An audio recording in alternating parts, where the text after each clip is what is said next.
or C, the seed of an idea, Cordoba and early life. Tonight I want you to imagine standing at the edge of the Guadalquivir River as the sun sets over ancient Cordoba. The water moves slowly, deliberately, carrying with it the stories of countless generations. And it's here, in this place where cultures converge and wisdom flows like the river itself, that our story begins. You know that feeling when you're carrying too much? When every conversation requires you to be the strong one, the wise one, the one who always has the right words. Tonight I want to introduce you to someone who understood that weight intimately. His name was Lucius Annaeus Seneca, and 2,000 years ago he was learning the same lessons about friendship, solitude, and the art of being human that you're navigating right now. But before he became Rome's most trusted advisor, before he penned the letters that would comfort souls across millennia, before he learned to hold space for others while protecting his own peace, Seneca was simply a boy in Cordoba, watching the world with eyes that already seemed to see too much. Picture this ancient city for a moment. Cordoba wasn't Rome with its marble columns and political theater. It was something gentler, more contemplative. A place where Roman efficiency met Spanish warmth, where Greek philosophy drifted through olive groves, and where the rhythm of daily life moved more slowly, more intentionally. The kind of place where a sensitive child might actually have room to breathe, to think, to become. Seneca was born into privilege, yes, but the kind of privilege that came with expectations. His father, Seneca the Elder, was a man of rhetoric and reputation, the kind of father who noticed everything, who had opinions about everything, who expected his sons to carry the family name with honor and distinction. Sound familiar? From his earliest days, young Seneca was surrounded by words, not just any words, but carefully chosen ones, powerful ones. His father was a master of rhetoric, someone who understood that language could build bridges or burn them down. The household hummed with intellectual energy, debates over dinner, philosophical discussions that stretched late into the evening, the constant presence of scrolls and ideas, and the weight of living up to one's potential. But here's what strikes me about Seneca's childhood, and maybe you'll recognize this feeling too. He was always the observer. While other children played in the streets of Cordoba, Seneca was more likely to be found in some quiet corner, watching, listening, absorbing.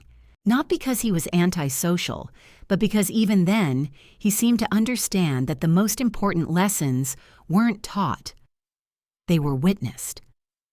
His mother, Helvia, was a different kind of teacher altogether. Where his father dealt in grand ideas and public discourse, she taught through presence, through the small daily acts of wisdom that women have always carried but rarely received credit for.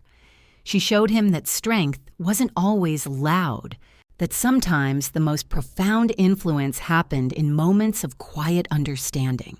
You know how some people just seem to carry an old soul from the very beginning?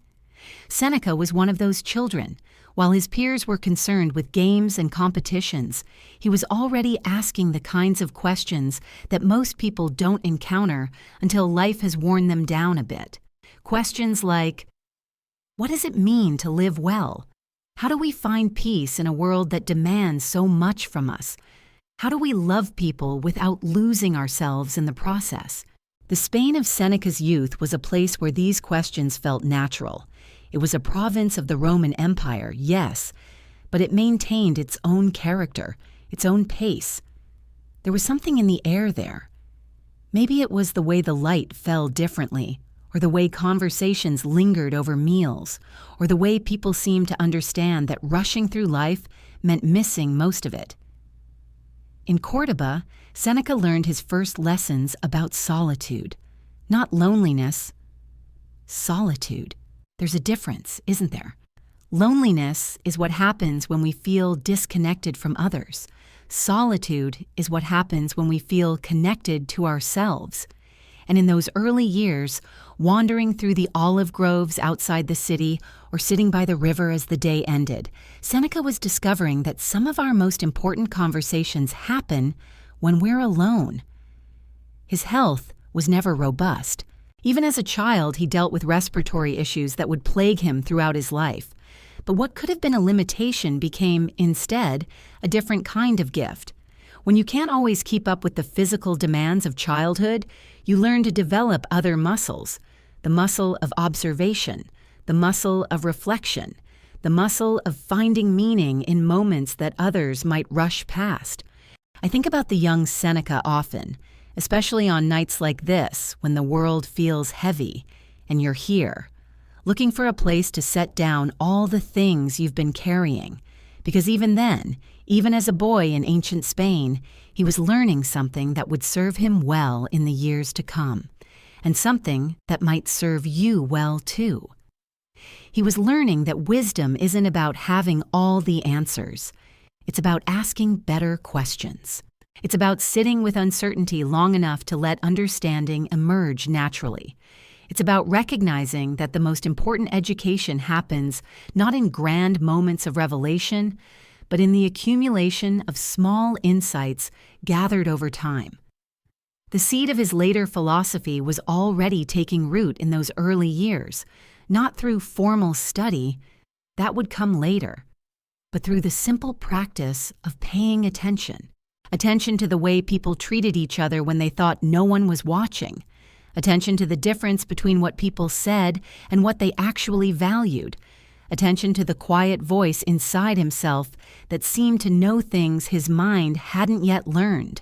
There's something profoundly comforting about imagining that young boy by the river, isn't there? Something that speaks to the part of us that remembers when our own sensitivity felt like a superpower instead of a burden. When our tendency to feel deeply and think carefully wasn't something to apologize for, but something that made us, us.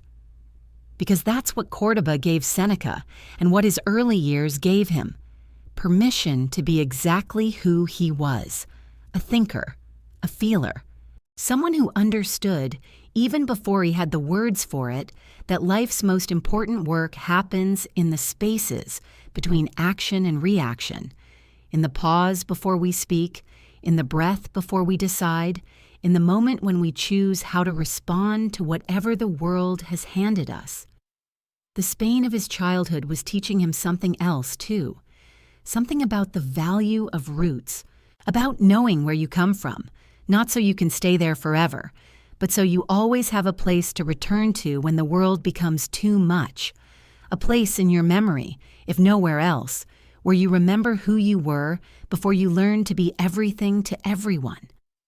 And as the boy grew, as he prepared for the journey that would take him to Rome and into the heart of empire and influence, he carried with him something precious: a sense of his own center, a trust in his own observations, an understanding that wisdom isn't something you acquire from others. It's something you discover within yourself, usually in moments of stillness, usually when you're brave enough to listen to what you already know. Tonight, as we begin this journey together through Seneca's life and letters, I want you to remember that boy by the river, because in many ways, that's who he remained throughout his life. Someone who understood that the most important conversations happen in quiet moments. Someone who knew that friendship isn't just about the people in our lives, but about the relationship we cultivate with ourselves. And perhaps, as you settle into sleep tonight, you can find your own river, your own moment of stillness, your own permission to simply be who you are without apology, without performance, without the weight of everyone else's expectations. The story is just beginning. The Roman Crucible, Politics and Philosophy. The river of his childhood would become a memory, a touchstone he would return to in his mind when the marble halls of Rome grew too cold, when the weight of ambition pressed too heavily on his shoulders. Because Rome was everything Cordoba was not. Where his father's house had been filled with thoughtful conversation and the gentle rhythm of intellectual pursuit, Rome pulsed with a different energy entirely. The streets teemed with senators and slaves, merchants and philosophers, all jostling for position in the great machine of empire. The forum echoed with speeches that could elevate a man to consul or condemn him to exile. And young Seneca, barely 20, found himself swept into this current, whether he wished it or not. His father had connections, old friendships forged through years of careful correspondence and mutual respect. Letters of introduction opened doors that might have remained closed to a provincial boy, no matter how brilliant. But with opportunity came expectation, and with expectation came the first of many compromises that would shape his understanding of what it meant to live with integrity in an imperfect world. He took lodgings near the Palatine Hill, close enough to power to feel its gravitational pull, far enough away to maintain some semblance of the solitude he craved. His rooms were modest by Roman standards, a small study overlooking a courtyard garden, a bedroom barely large enough for a simple bed and chest, a space for receiving visitors that doubled as his dining room. But it was in that study, that sanctuary, where the real work began. The walls were lined with scrolls, works of philosophy that he'd carried from Spain, mixed with new acquisitions from the booksellers near the Forum. Plato and Aristotle, yes, but also the Stoics. Zeno and Chrysippus. Epictetus, whose words on freedom and slavery took on new meaning in a city built on both. He would sit there in the early morning hours before the city woke, before the demands of political life required him to put on the mask of ambition that Rome expected from its young men. In those quiet moments, with only the sound of fountain water and distant birdsong, he could still be the boy by the river. Still be someone who understood that the most important questions weren't about what we could gain, but about who we chose to become. But the city had its own logic, its own relentless momentum. His rhetorical skills, honed by years of listening to his father's debates, quickly caught attention. He was invited to speak at private gatherings, asked to write speeches for men whose names carried weight in the Senate. His reputation grew like ripples on water, each success creating new opportunities, new obligations, new distances from the simplicity he'd once known.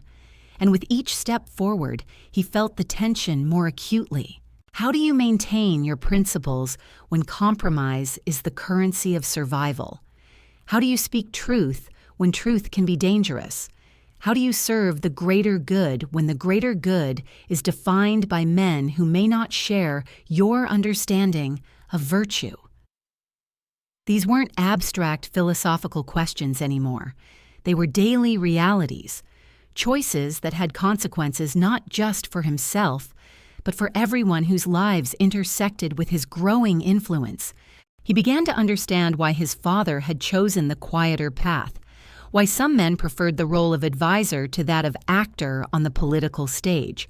There was wisdom in observing, in understanding the game without being consumed by it. But there was also a kind of cowardice, a way of avoiding responsibility for the world's imperfections by remaining safely on the sidelines. Seneca chose engagement, but engagement with conditions. He would participate in Rome's political life, yes, but he would not lose himself in it. He would seek influence, but not at the expense of his integrity. He would make compromises when necessary, but he would never stop questioning whether those compromises served something larger than his own advancement. It was during this time, these early years of navigating Rome's treacherous currents, that he began to develop the ideas that would later flower into his most profound insights about friendship and solitude, because he discovered something unexpected in that city of millions. He discovered loneliness. Not the chosen solitude of his childhood, not the peaceful quiet of reflection and growth, but the hollow echo of being surrounded by people who saw him only as a means to their own ends. Senators who courted his rhetorical skills but cared nothing for his thoughts on virtue. Wealthy patrons who valued his intelligence but would abandon him the moment his usefulness expired. He learned to distinguish between the crowd and true companionship, between being known and being understood, between the relationships that nourish the soul and those that merely serve ambition. In his letters from this period, fragments that survive in later collections, you can see him working through these realizations, wrestling with questions that every thoughtful person faces when they step into the larger world and discover that not everyone shares their values. Not everyone operates from the same understanding of what makes life worth living. The mind that seeks truth, he wrote to a friend back in Spain, must learn to be comfortable with being misunderstood by those who have never questioned their assumptions, but it must never become comfortable with misunderstanding itself. His study became more than just a workspace. It became a laboratory for the soul, a place where he could strip away the performances that Roman society demanded and examine what remained, where he could test his philosophical convictions against the reality of lived experience and see which ones held firm, which ones bent under pressure, which ones needed to be refined or abandoned altogether. He developed routines, practices that would anchor him even when the external world grew chaotic. Morning meditation before the city woke, evening reflection after the day's obligations were complete, regular correspondence with friends who knew him before ambition complicated his identity. Time spent in his small garden, watching things grow according to their own nature rather than external demands. These weren't escapes from responsibility. They were preparations for it. Ways of ensuring that when he did engage with power, when he did make decisions that affected others, he was acting from a centered place rather than from fear or ego or the intoxicating rush of influence, because he was beginning to understand something that would become central to his later philosophy: that the quality of our external relationships depends entirely on the quality of our relationship with ourselves. That we cannot offer genuine friendship to others if we are strangers to our own hearts, that we cannot serve the common good if we have never taken the time to understand what good actually means beyond the shallow definitions offered by society. Rome was teaching him about power, but solitude was teaching him about strength. Rome was showing him how to influence others, but his quiet study was showing him how to influence himself.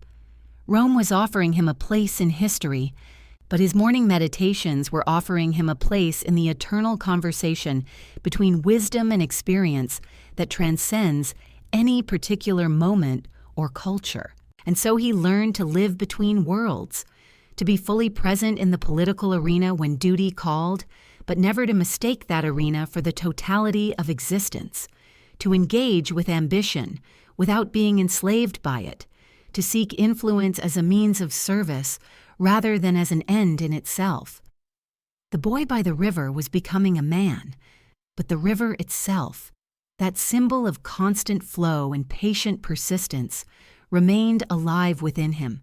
In his study, surrounded by scrolls and silence, he could still access that deeper current, still remember what it felt like to be someone whose worth wasn't measured by external achievements, but by the simple fact of conscious existence.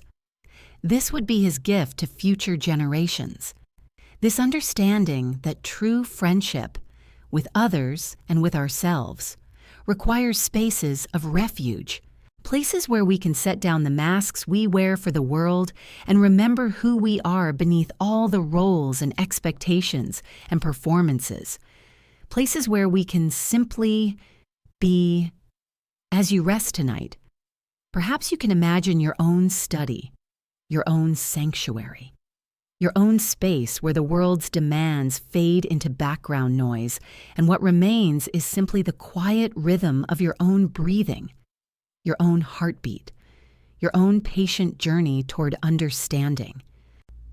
Letters begin, the essence of friendship. And it was from this place of understanding, this recognition of our shared need for sanctuary, that Seneca began what would become his most enduring gift to the world, the letters. Picture him in his study as dawn breaks over Rome, the city still quiet except for the distant sound of merchants preparing their stalls, the soft scratch of stylus against wax tablet, the careful, deliberate formation of words that would outlive empires. "My dear Lucilius," he writes, and already there is something different in these words, not the formal rhetoric of his public speeches, not the careful diplomacy of court correspondence, but something warmer, more honest, the voice of one friend speaking to another across the miles that separate them. Lucilius, a name that might be unfamiliar to you, but a man who would become the recipient of some of the most beautiful meditations on friendship ever written. A younger man, a seeker, someone navigating his own questions about how to live well in a complicated world. Someone, perhaps, not unlike you. Seneca understood something that we often forget in our age of endless connection and surface-level interaction. True friendship, the kind that nourishes the soul, is not about the number of people who know your name. It's not about being liked by everyone or maintaining a perfect image for the world to admire. True friendship is about finding those rare souls with whom you can be completely honest about yourself, about your struggles, about the gap between who you are and who you're trying to become. Every new beginning comes from some other beginning's end, he writes to Lucilius, and you can almost hear the gentle wisdom in his voice, the understanding that comes from years of watching people chase after the wrong things, seeking validation in places that can never truly satisfy. The Roman Forum bustles below his window, merchants calling out their wares, politicians making their promises, the eternal theater of human ambition playing out in marble and stone. But here, in his study, in these letters, Seneca creates a different kind of space, a space where two minds can meet without pretense, where questions don't need immediate answers, where the journey toward wisdom matters more than the appearance of already having arrived. Choose someone whose way of life as well as words, and whose very face as mirroring the character that lies behind it, have won your approval, he advises. Be always pointing him out to yourself either as your guardian or as your model. How different this sounds from the friendship advice we might hear today.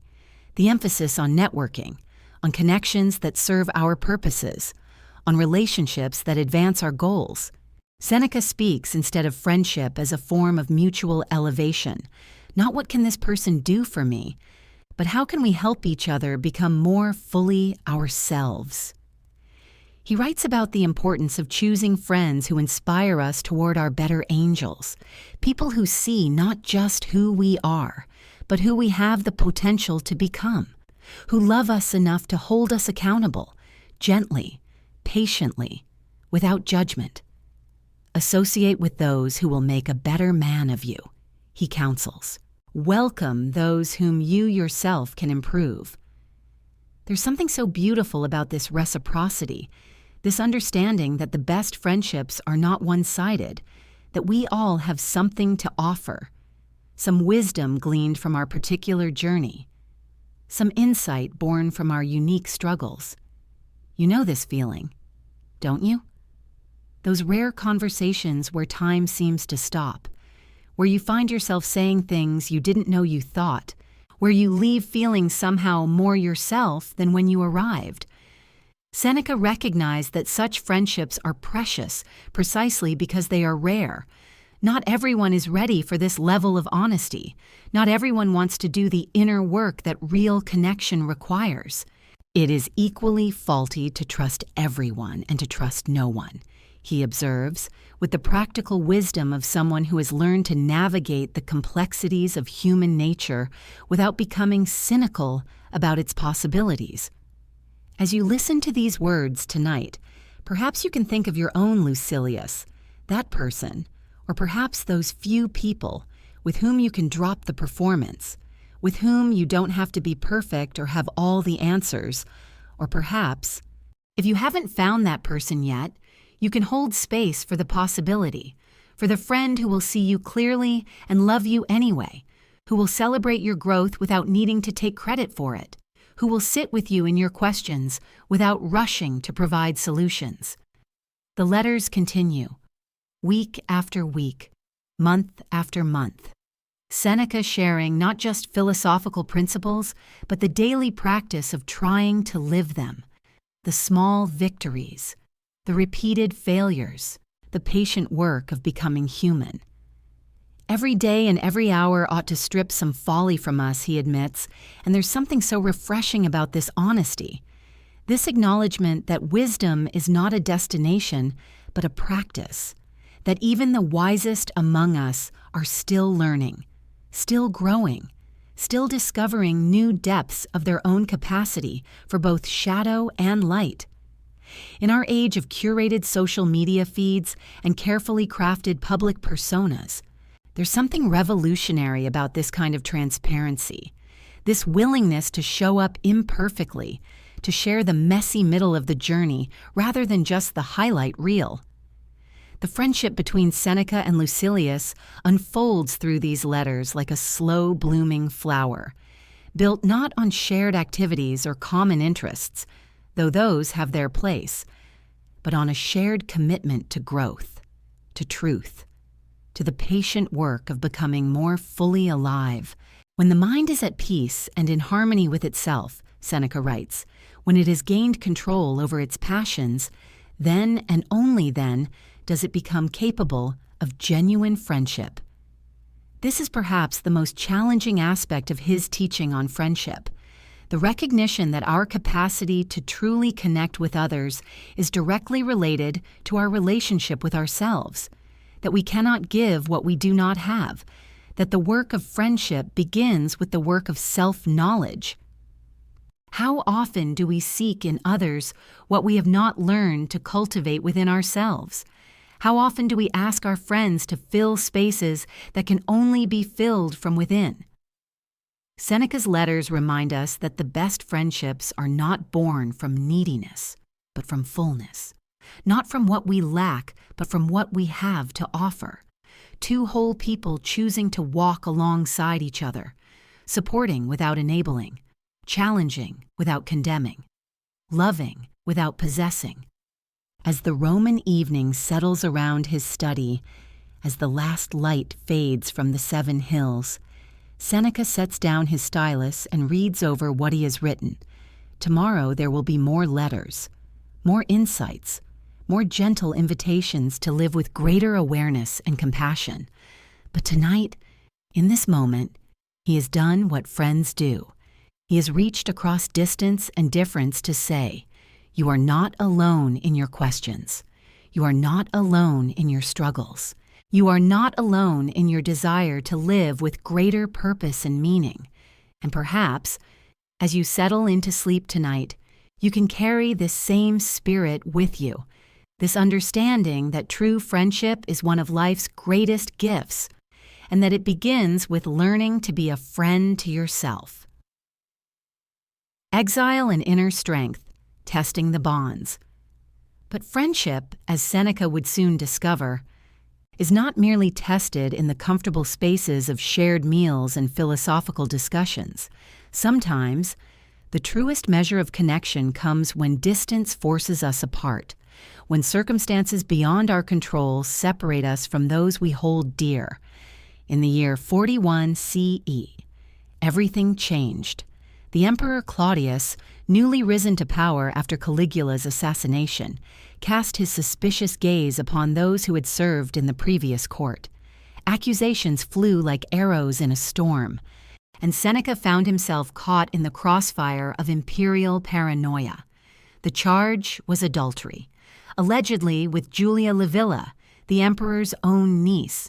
Whether true or fabricated, it mattered little in the brutal mathematics of Roman politics. What mattered was that someone needed to be made an example. Someone needed to pay the price for the new emperor's need to demonstrate control. And so, on a gray morning when the mist hung low over the Tiber, Seneca learned that his life in Rome was over. Exile, 8 years on the island of Corsica, that rocky outcrop in the Mediterranean where political inconveniences were sent to be forgotten. As his ship pulled away from the harbor, Seneca watched the familiar skyline of Rome grow smaller and smaller, the forums where he had argued cases, the libraries where he had studied, the homes of friends where he had shared so many evenings of conversation, all of it receding into memory. But perhaps, in that moment of departure, he was already beginning to understand something profound about the nature of true friendship. Because as the coastline of Italy disappeared behind him, he realized he was not traveling alone. In his mind, in his heart, he carried with him every meaningful conversation he had ever had, every moment of genuine connection, every friend who had shaped his understanding of what it meant to live well. Distance, he was beginning to see, could not touch the things that truly mattered. The island of Corsica was harsh, unforgiving. Rocky cliffs rose from waters that could shift from calm to violent in a matter of hours. The local population was small, suspicious of this Roman exile who had been deposited among them like unwanted cargo. Seneca found himself in a simple dwelling, far removed from the marble halls and comfortable libraries of his former life. Here, there were no dinner parties, no intellectual salons, no easy access to the latest philosophical texts or political gossip. Here, there was only solitude and the endless sound of waves against stone. At first, the silence felt oppressive. He had grown accustomed to the constant hum of Roman life, the sense of being always connected to the great machinery of empire. Now, he found himself with nothing but time and the uncomfortable company of his own thoughts. But gradually, something unexpected began to happen. In the enforced stillness of exile, Seneca began to rediscover truths he had somehow lost in the busyness of his Roman life: the rhythm of the sea, the cycle of sunrise and sunset, the simple fact of his own breathing. All of it began to teach him about presence, about being fully where he was rather than always reaching toward where he wanted to be. And it was here, on this remote island, that he began to write some of his most profound letters to Lucilius. Because distance, he discovered, did not weaken true friendship. If anything, it clarified it. When you cannot see someone every day and when you cannot rely on casual encounters to maintain connection, you must be more intentional, more honest, more willing to share the depths of what you're actually experiencing rather than just the surface pleasantries of social interaction. In letter after letter, Seneca poured out his heart to his distant friend, not in self-pity, but in genuine exploration of what this experience was teaching him, how solitude could become a teacher rather than a punishment, how absence could deepen appreciation rather than diminish it. "I am not alone," he wrote to Lucilius, "because I carry our friendship with me wherever I go. The conversations we have had, the insights we have shared, the mutual encouragement we have offered each other, none of that requires physical proximity to remain real and powerful in my life." He began to understand that exile, painful as it was, had given him an unexpected gift. It had stripped away everything that was not essential, everything that was merely decorative or socially expected. What remained, what survived the harsh reduction of circumstance, was what truly mattered. The friends who wrote to him, who remembered him, who continued to value his thoughts and insights despite his political disgrace. These were the relationships that had substance. The ones who disappeared, who found it inconvenient or dangerous to maintain contact, they had never been true friends at all. And perhaps most importantly, he was learning to be a friend to himself. In the long hours of solitude, he was discovering that he could be good company for his own thoughts, that he could offer himself the same patience and encouragement he would offer to Lucilius, that self-compassion was not weakness, but the foundation of all other forms of love. On clear evenings, he would walk to the edge of the cliffs and look out across the water toward the mainland. Sometimes, if the light was right, he could almost imagine he could see the coast of Italy in the distance, but increasingly, he found he was not looking toward home with desperate longing.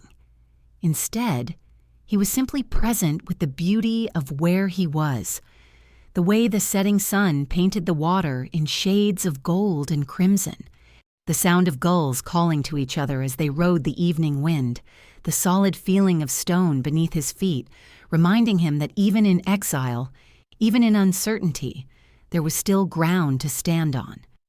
This, he realized, was what true friendship offered, not escape from difficulty, but companionship within it. The knowledge that someone else understood what it meant to be human, to be vulnerable, to find strength in the most unexpected places. And tonight, as you rest, perhaps you can feel that same companionship, that sense of being held by connections that transcend distance and time. Gardens of Wisdom, Cultivating Relationships. When Seneca returned from exile years later, he brought with him a deeper understanding of what it meant to tend relationships with the same care one might give to a garden. The villa he eventually acquired outside Rome had terraced gardens that descended toward the Tiber. In the early morning hours, before the city stirred, he would walk among the olive trees and herb beds, observing how each plant required different attention, different soil, different amounts of sun and shade. Friendship, he wrote to Lucilius during this period, is like cultivation. It requires patience, consistency, and the wisdom to know when to prune and when to simply let grow. He had learned this lesson painfully. During his exile, he had watched some friendships wither from neglect, not because either party stopped caring, but because neither knew how to tend a connection across such distance. Other relationships, surprisingly, had deepened. Letters became lifelines. Shared memories became anchors. The difference, he came to understand, lay not in the strength of initial affection, but in the willingness to cultivate deliberately. In his garden, Seneca noticed how certain plants thrived when grown together. The basil protected the tomatoes from pests. The beans enriched the soil for the squash. This companion planting, as the gardeners called it, reminded him of how true friends enhanced each other's growth simply by being present. We become, he observed, more ourselves in the company of those who see us clearly. He thought of his friendship with Lucilius, how their correspondence had evolved over the years. In the beginning, their letters had been formal, almost performative, each man trying to impress the other with philosophical insights and literary flourishes. But gradually, like plants finding their natural rhythm with the seasons, their exchange had become more honest. Lucilius began sharing his struggles with anger, his fears about aging, his disappointments in love. Seneca responded not with solutions, but with recognition, the kind of witnessing that says, "I see you, and you are not alone in this." This, Seneca realized, was the reciprocal nature of true friendship, not the keeping of careful accounts, who had given more, who had received better, but the natural flow of support that moved between people like water, between connected vessels. In the garden, he watched this same principle at work. The morning dew that gathered on the broad leaves of the fig tree would drip down to water the herbs below. The fallen leaves from the oak became rich compost for the flower beds. Nothing was wasted. Everything contributed to the whole. When we share our struggles, he wrote, we do not diminish ourselves. We create the conditions for others to share theirs, and in this exchange, we discover that what felt impossibly heavy alone becomes manageable when carried together. He remembered a particular evening when Lucilius had visited the villa. They had walked these same garden paths as the sun set, talking about the nature of joy, not the sharp pleasure that comes from getting what we want, but the deeper satisfaction that emerges from witnessing another person flourish. Lucilius had just received news that his son, after years of struggle, had found meaningful work. As he shared this news, his face had transformed. The worry lines that usually marked his forehead had softened. His voice had carried a lightness that Seneca hadn't heard in months. "I find," Lucilius had said, pausing beside a blooming rosemary bush, "that his happiness makes me more happy than any of my own achievements ever have." Seneca had nodded, understanding completely. This was what the philosophers meant when they spoke of sympatheia, the interconnectedness of all things. But in friendship, this connection became conscious, deliberate, chosen.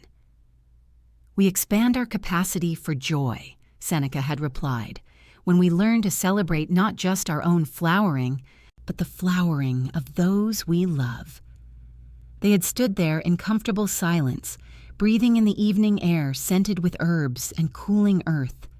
Two men who had learned, through years of careful tending, to create space for each other's full humanity.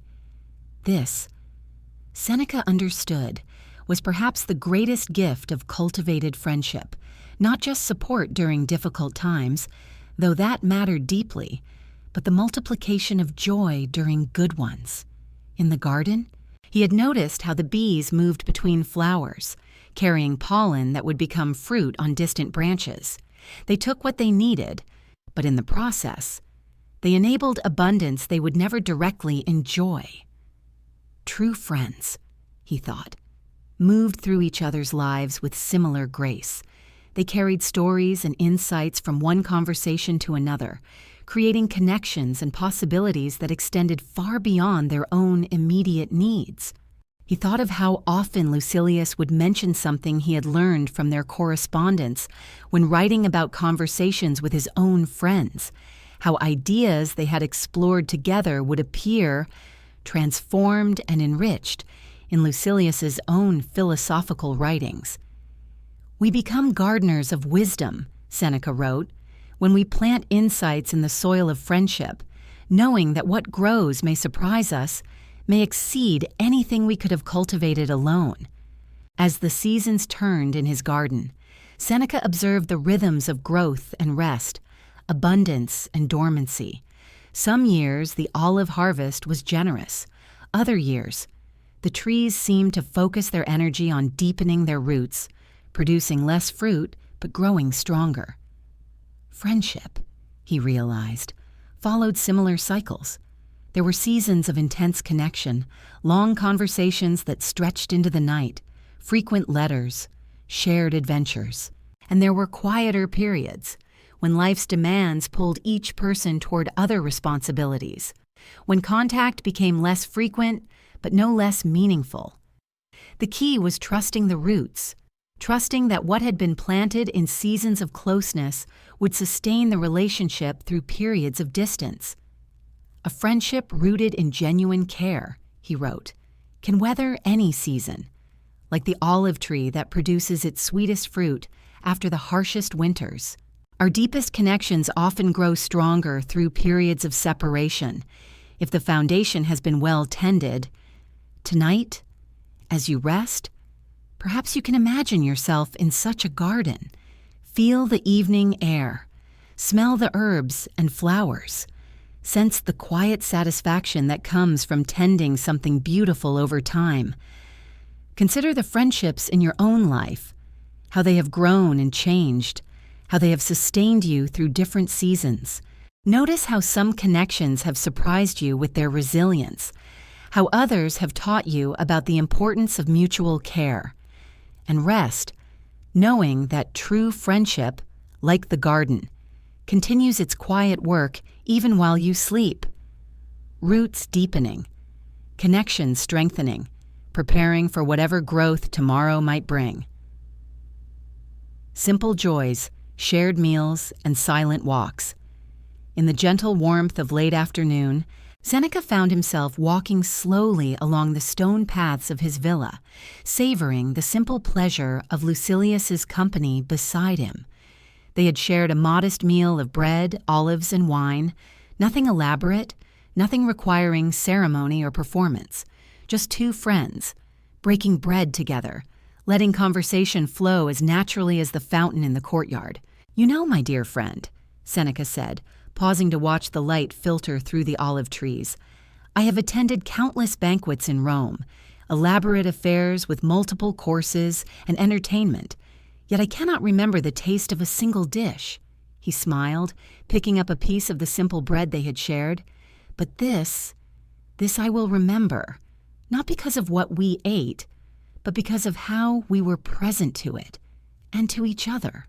Lucilius nodded, understanding immediately. In Rome, meals were often performances, opportunities to display wealth or curry favor. Here, in the quiet of the villa, food became what it was meant to be, nourishment for both body and soul, a reason to pause, to appreciate, to connect.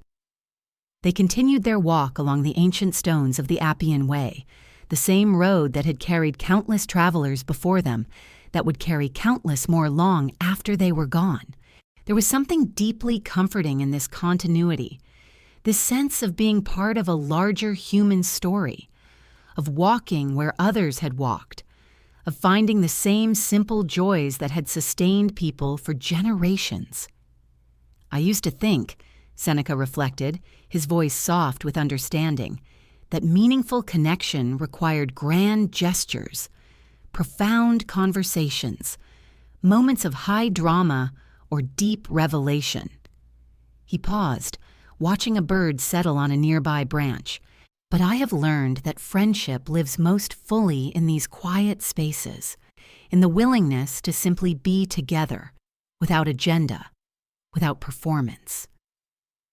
The afternoon stretched before them, unhurried, unscheduled, no servants waiting with urgent messages, no clients demanding attention, no political maneuvering to navigate, just two friends, walking at a pace that allowed them to notice things, the way the light caught the leaves, the distant sound of water over stones, the comfortable rhythm of their steps on the ancient road. "There is a particular quality to shared silence," Lucilius observed, and Seneca felt a deep gratitude for this friend who understood that not every moment needed to be filled with words. They walked together in that comfortable quiet, each aware of the other's presence, each finding peace in the simple act of moving through the world together. When they paused to rest beside an old stone marker, Seneca reflected on how different this was from the conversations of the Forum, where words were weapons or tools, where every phrase was calculated for effect. Here, words came when they wanted to come, and silence was equally welcome, equally meaningful. "I think," Seneca said eventually, "that we have forgotten, in our busy world, the art of simply being together. We feel we must always be doing, achieving, discussing important matters." He smiled, watching clouds drift across the afternoon sky. "But perhaps the most important thing we can offer each other is our presence, our attention, our willingness to share these ordinary moments that are, in truth, quite extraordinary. A simple meal, a quiet walk, the luxury of unhurried time. These were the gifts that true friendship offered, not the excitement of constant stimulation, not the drama of intense emotion, but the deep satisfaction of being known, of being comfortable, of finding joy in the most basic human experiences. As evening approached, they made their way back toward the villa, neither wanting to rush this gentle transition from day to night. The meal they had shared seemed to linger with them, not just the taste of bread and olives, but the sweetness of taking time, of being present to nourishment, of treating even the simplest food as worthy of attention and gratitude. "You know what I treasure most about our friendship?" Seneca asked as they reached the courtyard. "It is this, that we can find such contentment in the ordinary, that we don't need entertainment or excitement, that we can discover richness in a simple meal, meaning in a quiet walk, joy in each other's company." The fountain bubbled softly in the growing dusk, and Seneca felt a deep sense of gratitude wash over him, for this friend who valued presence over performance, for these moments of simple connection, for the recognition that life's greatest pleasures often came disguised as ordinary experiences, waiting to be noticed, waiting to be appreciated, waiting to be shared. In the gentle settling of evening, surrounded by the quiet contentment of time well spent, Seneca understood once again that friendship was not about grand gestures or profound revelations, but about this, the willingness to find meaning in the simple act of being together, of sharing bread, of walking the same path, of discovering that the most ordinary moments, what he knows, when shared with true companionship, become extraordinary indeed. Cosmic perspective, friendship, and the universe. That evening, as the last light faded from the Roman sky, Seneca found himself drawn to the rooftop of his villa, where the first stars were beginning to appear like scattered diamonds against the deepening blue. Lucilius joined him there, carrying 2 cups of warm wine, and together they settled into comfortable silence, watching as the heavens slowly revealed their ancient patterns, their eternal dance of light across the darkness. "Look at that," Seneca murmured, his voice soft with wonder. Each star, burning alone in the vastness, yet part of something so much larger than itself. The city below them hummed with evening activity, the distant sounds of the marketplace winding down, merchants calling out final bargains, children's laughter echoing through narrow streets, the endless bustle of human life continuing its familiar rhythms.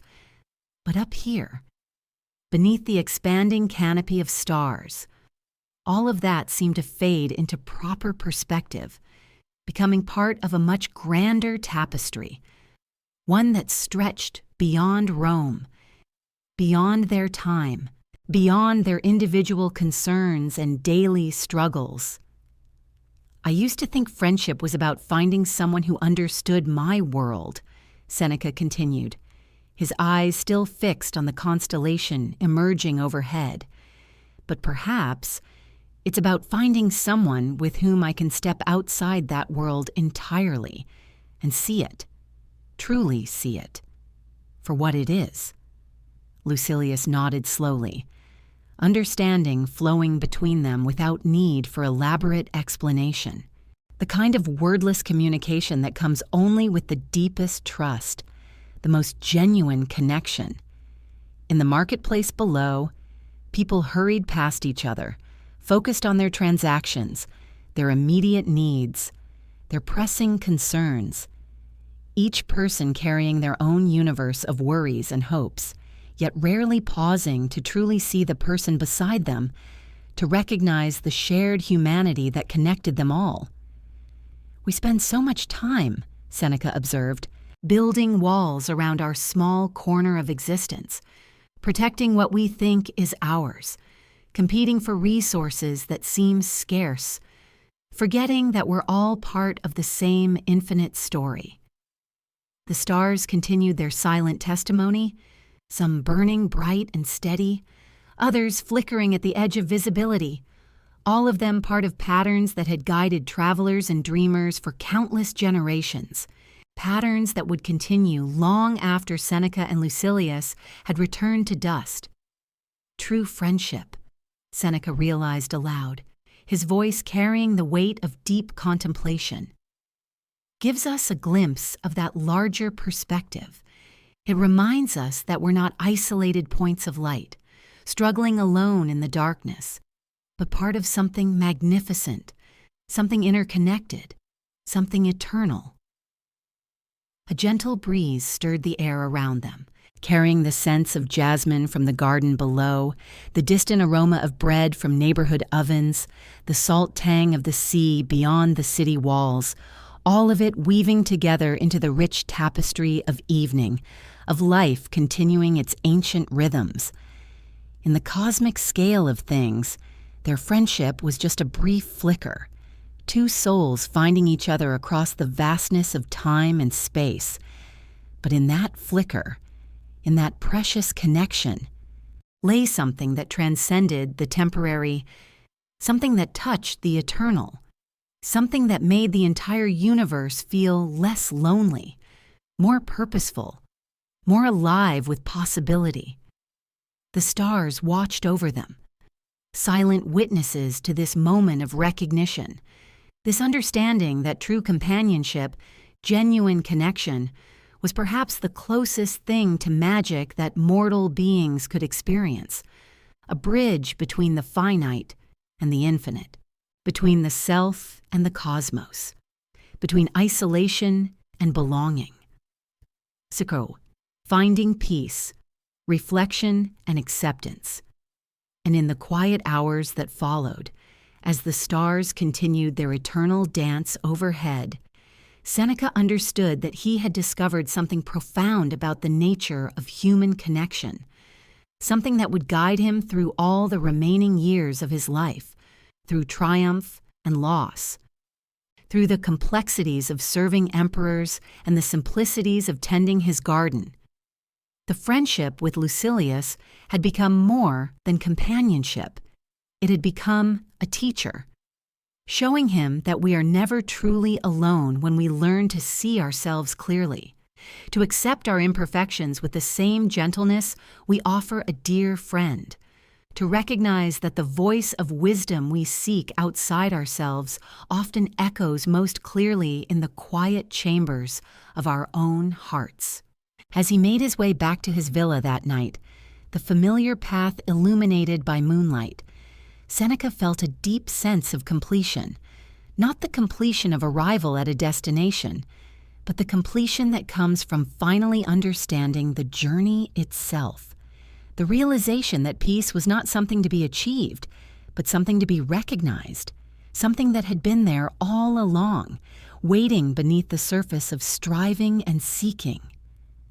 The Roman baths awaited him, steam rising like gentle prayers in the cool night air, and as he slipped into the warm waters, he felt the day's tensions dissolving, the accumulated weight of decisions and conversations, of letters written and received, all of it washing away in the embrace of heat and solitude, leaving only the essential self, the part of him that existed before ambition, before exile, before even friendship, the part that simply was.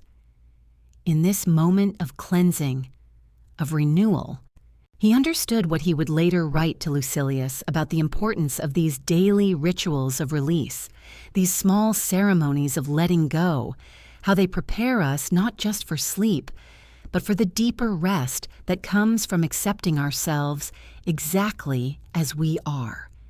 In this moment, in this breath, in this perfectly imperfect human experience, the water held him like the universe held the stars, with infinite patience, with unconditional support, asking nothing, offering everything.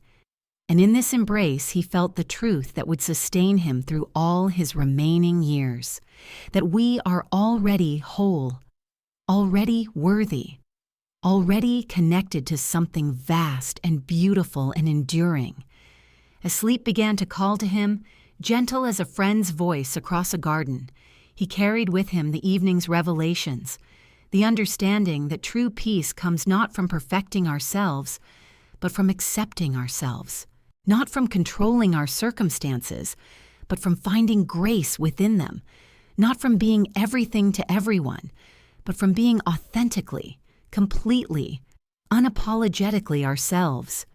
And as his eyes grew heavy with the sweet weight of approaching dreams, Seneca felt himself dissolving into the larger story, becoming part of the eternal conversation between souls across time, his wisdom flowing forward like starlight, reaching across centuries to touch other hearts seeking the same truths, the same peace, the same recognition that we are all connected in this beautiful, mysterious, endlessly forgiving dance of being human, and that in the end, the greatest friendship we can cultivate is the one we have with ourselves, and through that friendship, we find our way home to the rest that was always waiting, always available, always ours.